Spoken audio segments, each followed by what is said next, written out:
Hello guys, welcome to my channel Swati Pharmagnan. Today's topic is mechanism of action of local anti-infective agents. For the previous information, introduction and classification of local anti-infective agents along with its drugs, you can check it out for my previous videos. First class is mechanism of action of alcohols and related compounds.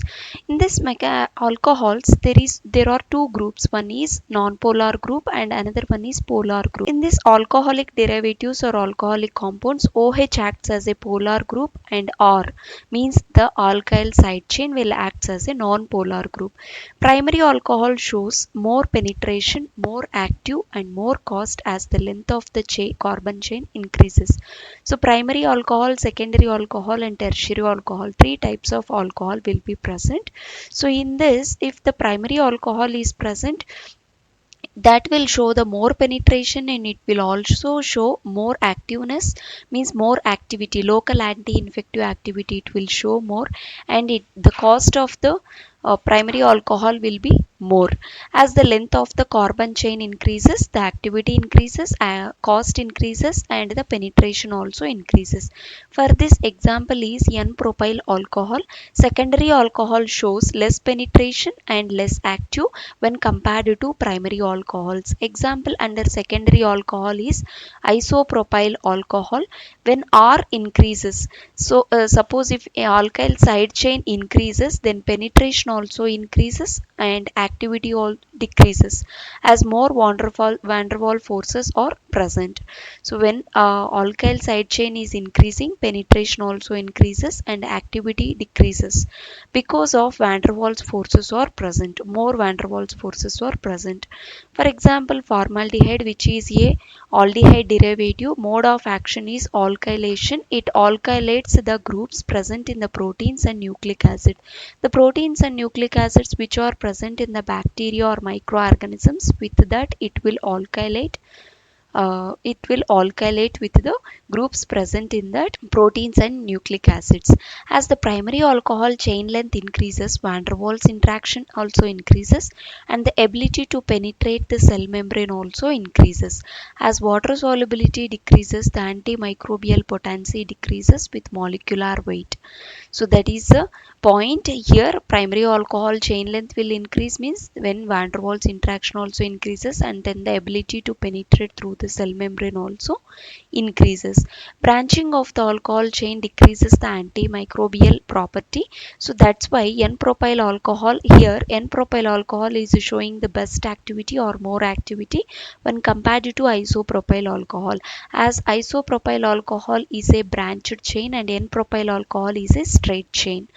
Next point is the germicidal action of formaldehyde is slow but powerful.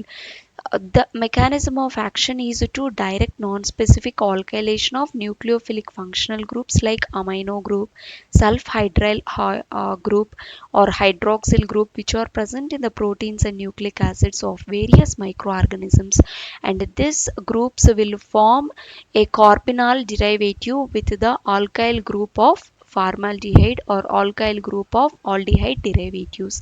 That is the mechanism of action of alcohols and related compounds. Next one is mechanism of action of phenols. Phenols in low concentrations, they denature the proteins, means bacterial proteins they will denature. Phenols, if we are giving in high concentration or if we are using in high concentration, then they will produce lysis. Lysis means breaking of the bacterial cell membrane. Mechanism of action of oxidizing agents. These oxidizing agents will liberate the oxygen atom or oxygen free radicals, and this oxygen free radicals, what they will do is anaerobic microorganisms are affected by this liberation, because anaerobic microorganisms means which can survive in the absence of air. So if oxygen free radicals will enter or will be present surrounding to the anaerobic microorganisms, then they cannot survive.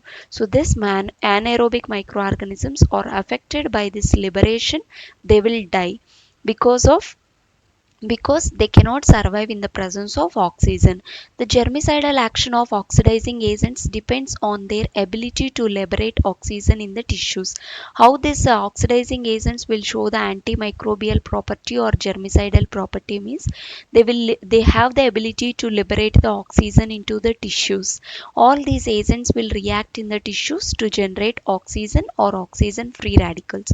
These agents are effective against anaerobic microorganisms particularly, but they are not effective against the aerobic microorganisms. These oxidizing agents are used in cleaning contaminated wounds.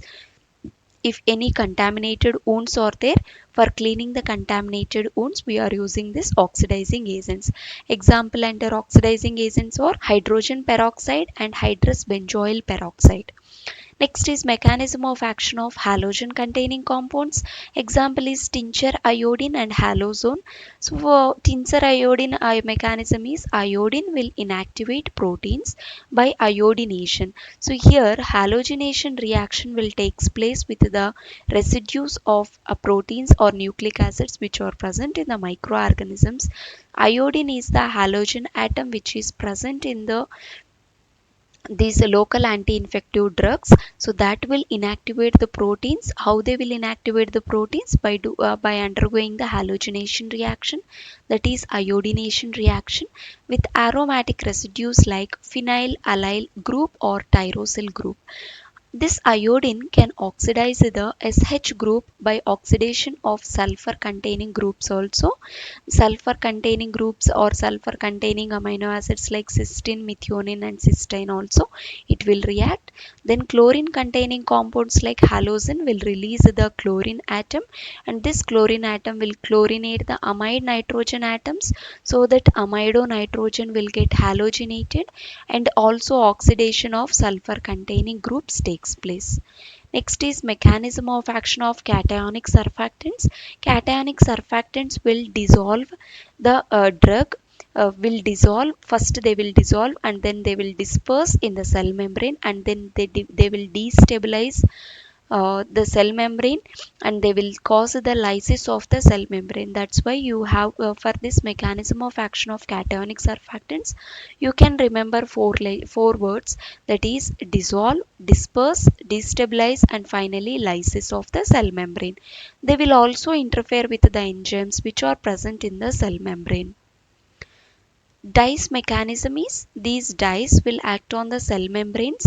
The difference in susceptibility of the organism is related to cellular characteristics. These cationic dyes are active against gram-positive bacteria and many fungi. These dyes will not act against the gram-negative bacteria or gram-negative microorganisms. Gram-negative bacteria are generally resistant towards these dyes. Nitrofuran derivatives mechanism of action is not fully understood, but they are mutagenic and they are carcinogenic under certain conditions. The cellular effects are due to DNA damage caused by metabolic reaction products of the nitrofurans. These nitrofuran derivatives will produce the amino groups or nitroxide groups or any azide containing groups that will undergo the metabolic reaction, and then finally they will cause the DNA damage that will lead to cell damage. That is the mechanism of action of nitrofuran derivatives, but the complete mechanism is not fully understood. Thank you for watching.